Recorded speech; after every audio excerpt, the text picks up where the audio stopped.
tuohon pinnaanpakin. Varma materiaali. Niin, ei ikinä ennen ja nyt on. Sitten tässä on syy, miksi ajan vain puskurista puita.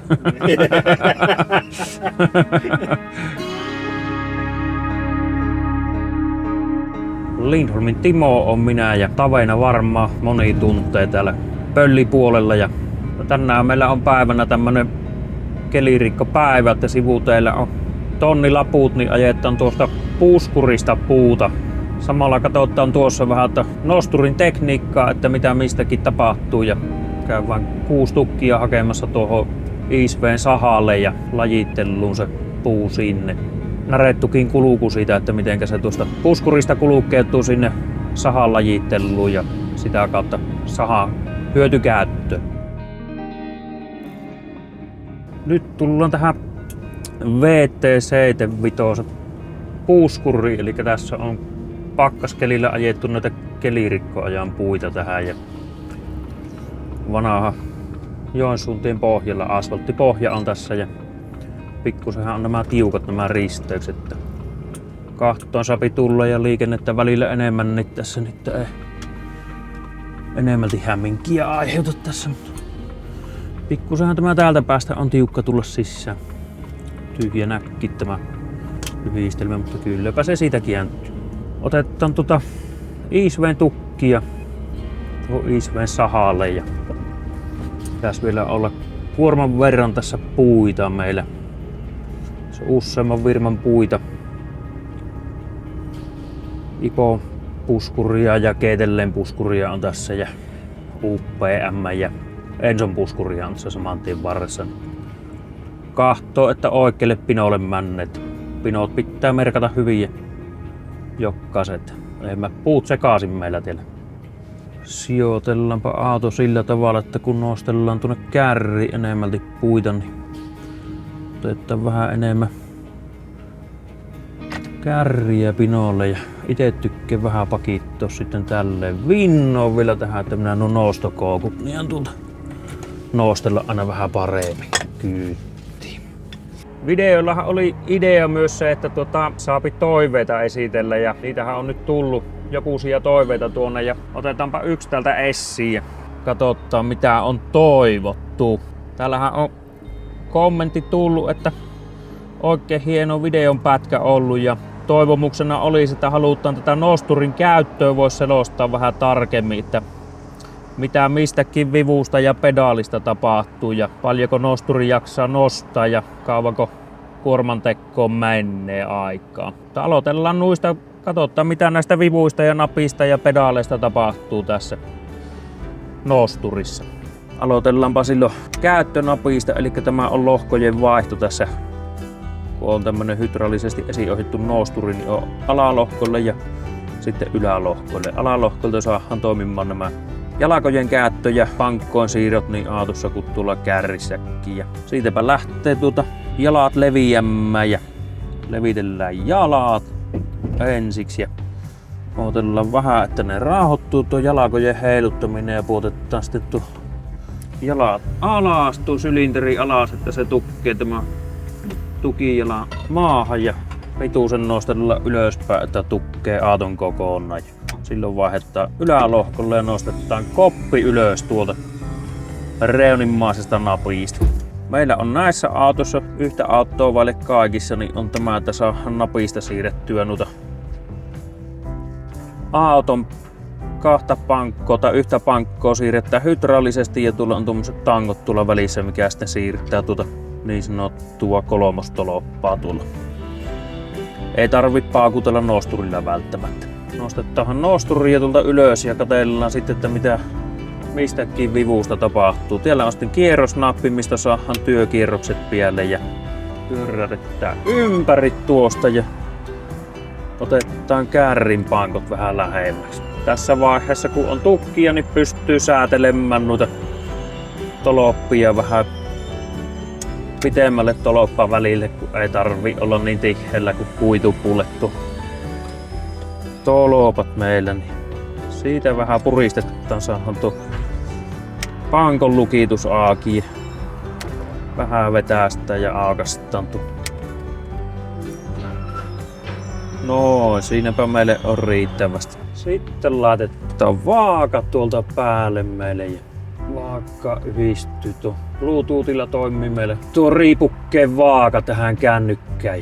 No, siltä se on yhdistynyt ja taarataan vielä tuo vaakkaus. Nosturin vivuistahan meillä tältä vasemmalla kädellä, niin nosturi liikkuu oikealle ja vasemmalle, että tuo pääpuomi lähtee liikkumaan, tai tuo torni lähtee niin sanotusti liikkumaan. Ja sitten on koura seuraavasta, eli tuo toinen vipu, mitä nyt heiluttaa, niin on koura kiinni auki. Oikean puolen vivusta on sitten taittopuomi ja kooran pyöritys on tiellä.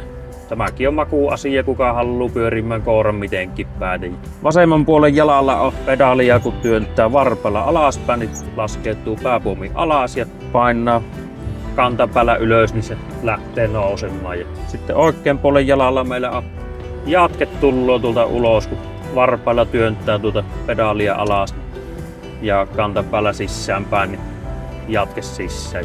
Tämä auto on muuttuva tilavuuksisella hydrauliikalla, eli mitä enemmän liikkeitä tekee nosturilla, niin periaatteessa sitä jouhemmin tämä nosturi toimii ja sitä paremmin toimii. Että jos menee yhdellä liikkeellä aina, niin se menee niin sanotusti nykimiseksi tämä nosturin käyttö. Silloinpa kun aloitetaan kuorman teko, ensimmäinen kourallinen puita kyyttiin tuosta.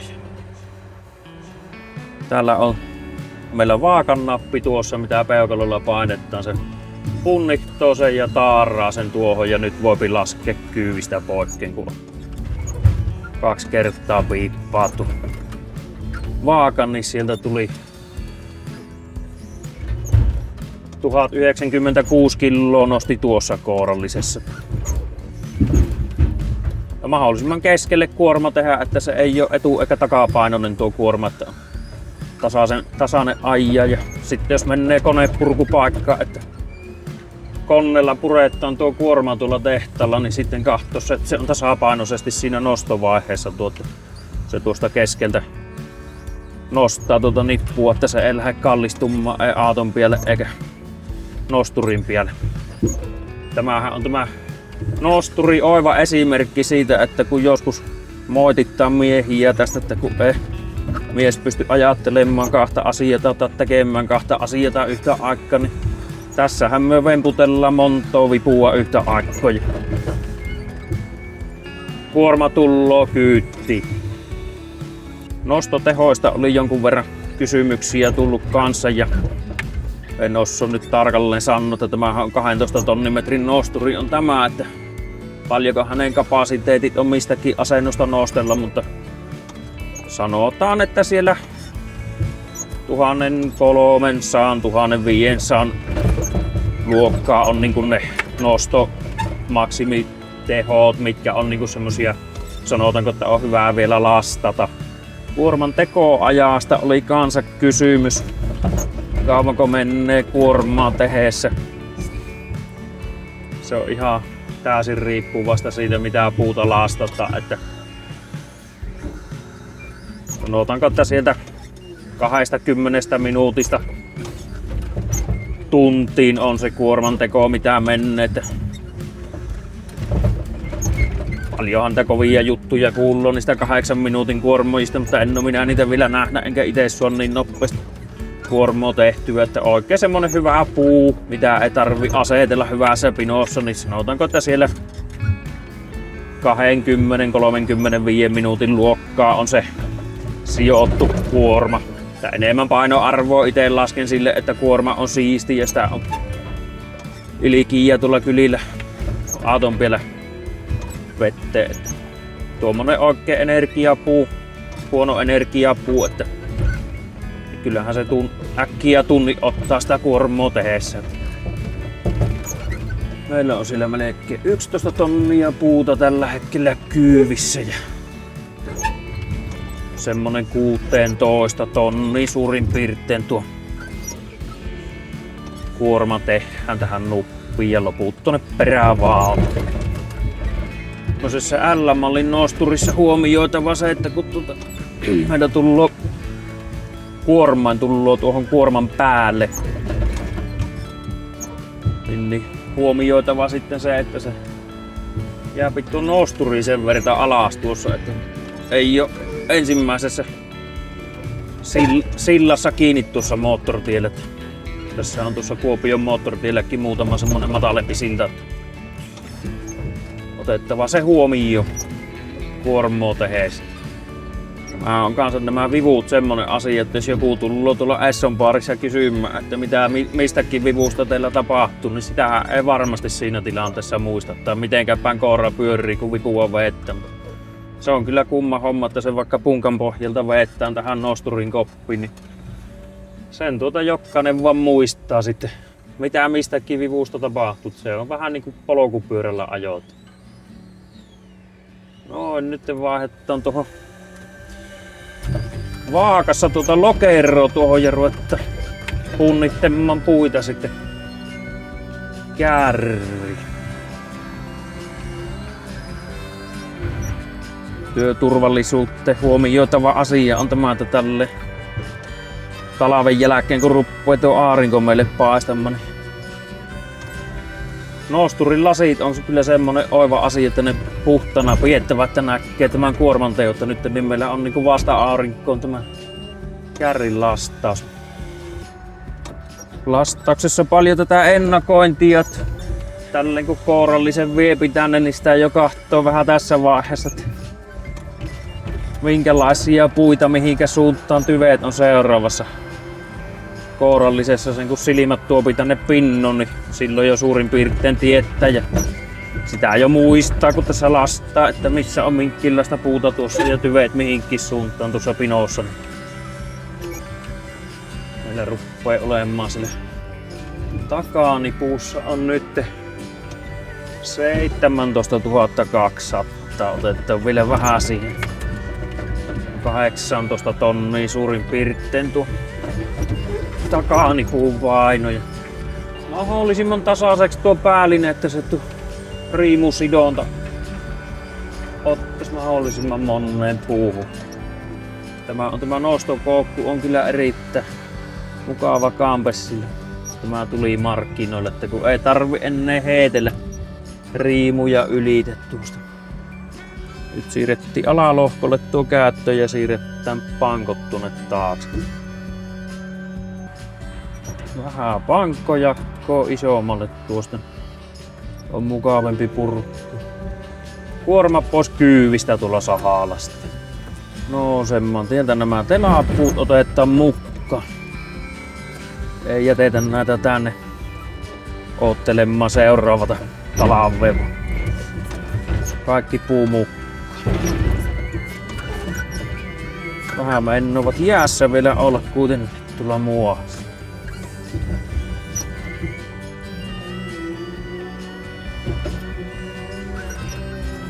No, silloin meillä vaaka piippaa pari kertaa, niin silloin se kertoo, että meillä on kuorma kyyvissä se mitä on jo 50 800 on siitä. No, sittenpä sijoittaa kuorma. Laitetaan nuo kiristi riimut kiinni ja nämä paneelimakellot on tuolla, mitkä kirrii tuon riimun kirrelle sitten. Vetää hanasta, niin kello lähtee vetämään sitä kirremälle. Pysyy koko ajan kuorma kirrelle. Samalla tavalla hanasta tuolta vaan kellot kirrelle, niin riimut pysyy kiinni. Mukava kun kuiva keli, niin ei ryvety vuotteet rappaa heti. No niin, nytpä meillä on kuorma kyyvissä. Kuorma on tietokoneelta lähetetty tuonne vastaanottoon ja nytpä meillä ei muuta. Alusta on yllällä ja lähdetään sahaa kohti ISVlle, mutta ensiksi kaadetaan kahvia tuohon kuppiin, että jaksetaan ajaa sinne. Tätähän menee semmonen litran verran työpäivän aikaa ja sillä sitä mies jaksaa auton ratissa. Se on mukava, kun ei tarvi ennen vaihekeppiä repiä näissä autossa. Ei muuta kuin lyö kaasun pohja ja tuolta vakionoppeuden säädi 8.3 ja antaa auton tehdä työssä. Pimmeen talven jälkeen aika mukava ruveta kahtelemaan näitä maisemia, kun aurinko paistaa ja jäät lähtee. Luonto ruppee heräilemään. Puuajon kipinä lähti ihan aikanaan siitä, että rekkakortti tuli ajettua silloin tuolla armeijassa ja sitten tuli oltua tuolla kaivoksella töissä ja sitä kautta sitten yhdistelmähommia. Romua ajoi jonni aika, että siinä tuli tuo noosturin käyttö suhteellisen tutuksi. Ja sitten oli Heikki Tukiaisella työpaikka-ilmoitus auki ja Savon Sanomissa vielä paperilehdessä ja soitto pärräti Heikille ja kävi esittäytymässä ja taidettiin Timon kanssa käydä kuormat ajamassa ja sittenpä se Heikki päätti, että otetaan nuori mies oppia ja Heikin kanssa ajeltiin ensimmäiset kuukaudet yhdessä tiellä, että Heikki oli opettamassa ja Heikin opeillahan tässä sitten ollaan menty alkuun 10 vuotta.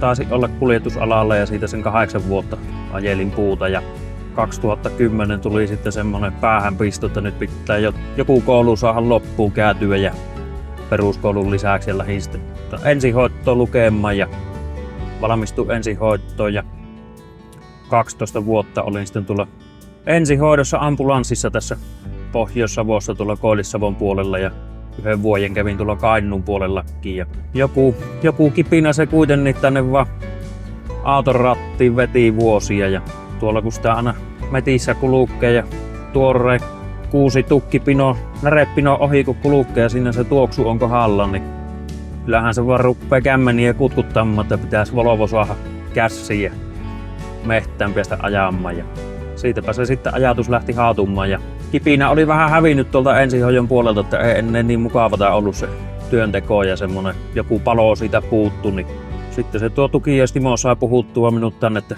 lähde käymään tuuraajana ja minä kävin sitten direktiivikoulutukset käppipäivät tähän ja lähdettiin yhdessä ajamaan kuormatta, kun minä sanoin, että minä yksin kyllä en mehtään lähde, kun nämä vehkeet on 10 vuotta muuttuna niin paljon. Timohan se piti sitten yön pimmenä tuntena semmoisen puuajosta ja Tukiaisen virmasta, että eihän siinä vaihtoehtoja ennen ollut muuta kuin vaan tulla takaisin tänne töihin. En ole kyllä katunut hetkeäkään, että nyt tässä on päälle vuosi oltu ja raskas talvi takana ja väsynyt olo on, mutta silti sitä on vaan mukava pölliä ajat. Se minkä tänä päivänä kun takaisin tänne on tullut, niin kyllähän tänne nykypäivänä on helpompi tulla tälle alalle, että kun on tullut nuoria paljon nyt ajaa puuta ja on tullut naisia alalle, mikä on niin tosi positiivinen asia, että se muuttaa heti sitä maailmaa. Tässäkin silloin kun Tukiaisille tulin töihin, että se on aina ollut niin kuin Heikilläkin se periaate, että nuoria otetaan töihin ja Penaa ajoi silloin täällä kansan vanhempi mies meihin verrattuna, niin se oli aina niin kuin semmoinen, että se auttaja oli auttavainen ihminen ja ei varmasti niin kuin nokan vartta pitkin kahtonut mitenkään. Nuoria poikia kun oli monta silloin samaan aikaan, että oli Timo, Antti, Markku, minä, Topikki oli jossain vaiheessa, taisi olla vähän ennen minua teillä, että oli monta nuorta kaveria ajamassa teillä, mutta silti vaan sitä oppia vanhemmilta saattiin, mutta se jotenkin se oli siihen aikaan monella vanhemmalla miehellä se ollut, että se niin kuin sanoin, että poikasista ei ole tälle alalle vaan. Niin vaan monesta nuoresta miehestä on kasvanut hyvää puukuski ja niin on naisestakin kasvanut. Joo, nytpä ruvetaan tähän Iisveen sahalle lähestymään, että siinä ruppee lautavarastot näkymään ja ajetaan vähän ohite tästä päästään tuonne lajittelupuolelle. Sahalle tullaan, niin liikennettä tässä jonnin verran on hakeaattoa, puuaattoa ja lautatavarahakijoita, niin tässä on huomioitava hyvin tämä muu liikenne. Tullaan Simpasen aato meitä vastaan. Kierrätellään ja ajetaan tuohon sivuun, missä meillä on tuo sidoksen irrotuspaikka tässä sivussa. Niin riimut heitellään tässä ja soitellaan sitten tuonne vastaanotto ja ajetaan purku. Kypärät häpiää. Ei pihaa muualla.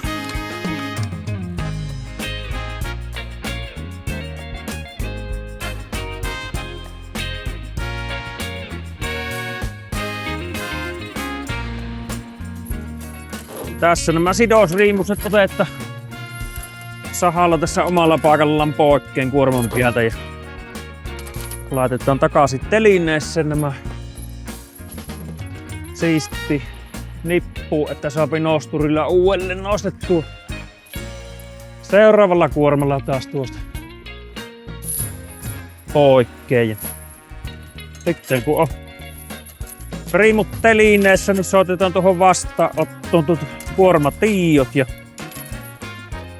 aatonrekkari ja kuormanumeroja, minkä firman puita ja sen jälkeen mennään kuorman purku.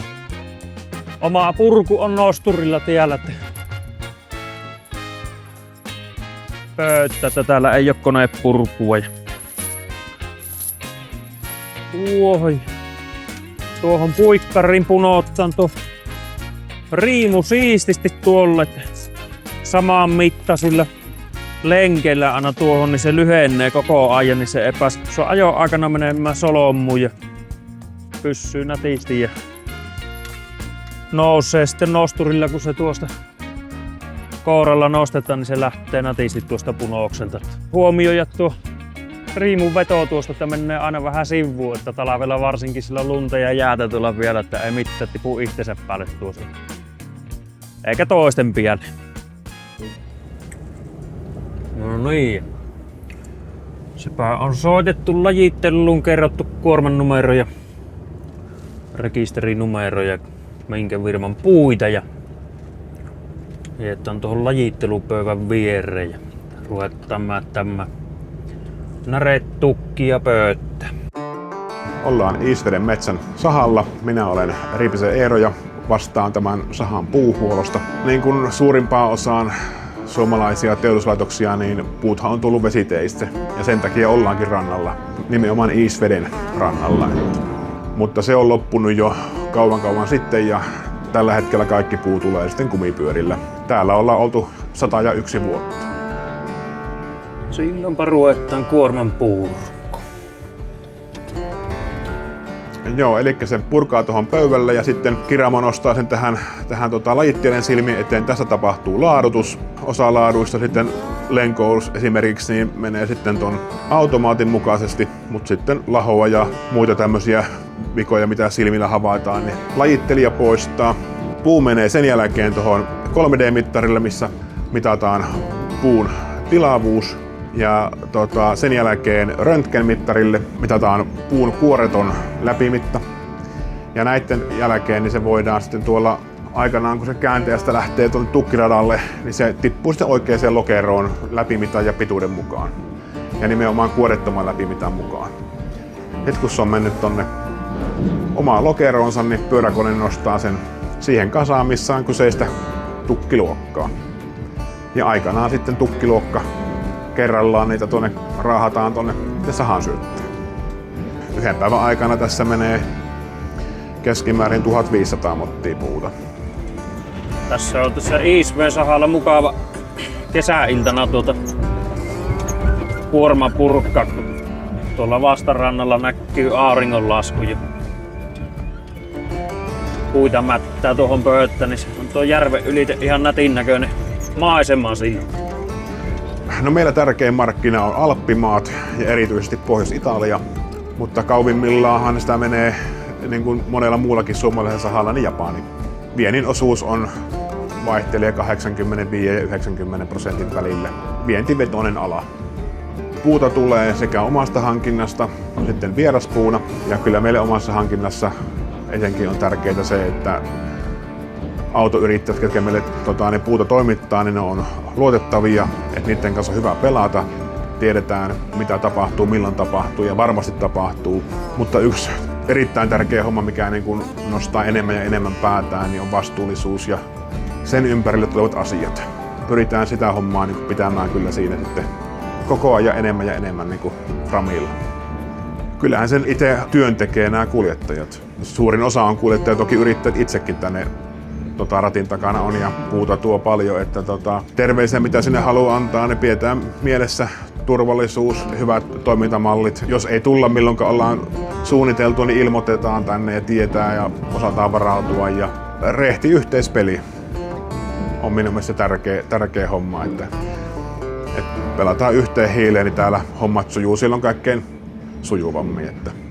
Joo, eli nythän tässä on historiassa kääntymässä uusi lehti tässä tämän vuoden aikana ja todennäköisesti tässä kevään korvalla, että 101 vuotta vanha historia Isveden metsänä päättyy ja tullaan siirtymään osaksi Koskisen Oyj:tä, mutta tätä perusasiaa se ei muuta ja edelleen täällä tarvitaan puutavara-autoja joka päivä, tarvitaan hyviä kuskeja, tarvitaan hyviä yrittäjiä, pitää olla rehtiä, luotettavaa ja vastuullista touhua, niin semmoisia täällä Savossa tarvitaan jatkossakin. Pyörätettä aato ympäri. Ajattelin painatusta tuossa on rengastykke paha, kun tuommoinen tiukka kierros asfaltilla tee. Silläpä on jo seuraava auto oottamassa purkkuun tullut. No niin, sepä on kuorma sahalla ja kuormatilaa puhistettu ja ei muuta kuin hallia kohti ja nosturin rasvuuseen ja kotiin pääsiäisen vietto.